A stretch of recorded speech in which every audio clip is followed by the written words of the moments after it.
Problemlər. Mən biznes qurmaq istəyirəm və yaxud da böyük bir şirkətdə işləmək istəyirəm.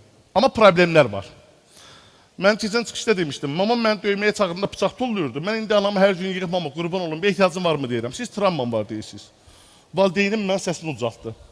Keçən bizim qız elədi onu mənə. Əsəbləşdi mənə, 8 yaşında qapını çırpdı, getdi otağına.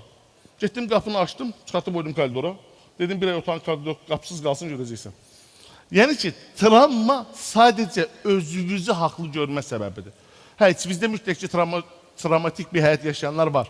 Amma indiki gənclər var. Keçən bir foruma məni dəvət elədilər. Dedi, günümüz necə keçir? Dedim, gənclər gəlin məndən bir gün keçdi. Axşam gəldilər bir. Hələ ki, orada bir gənc var. Aydın xanım artıq oradan bizi şey götürmüşük. Çox qəribə bir şey oldu. Dedi ki, işləh prosesi necə olur sizə? Dedim, standart iş prosesi. Dedi ki, mən işləmək istəyirəm sizdə. Dedim, nə qədər maaş alırsam? Rəqəm dedi, maaşının 100 qatını verməyə razıydıq. Yəni, elə bir maaş işləyirmiş ki, qız. Yəni, onları dediysə, 60-70 qəbiyyət düşürdü günü. Yəni, belə bir... Ona görə də bu gəncləri biz yetişdirdik, amma Aydan xanımla bərabər 6 gənc gəlmişdi. Eyni gündə işi buraxdılar. Siz nəyə görə?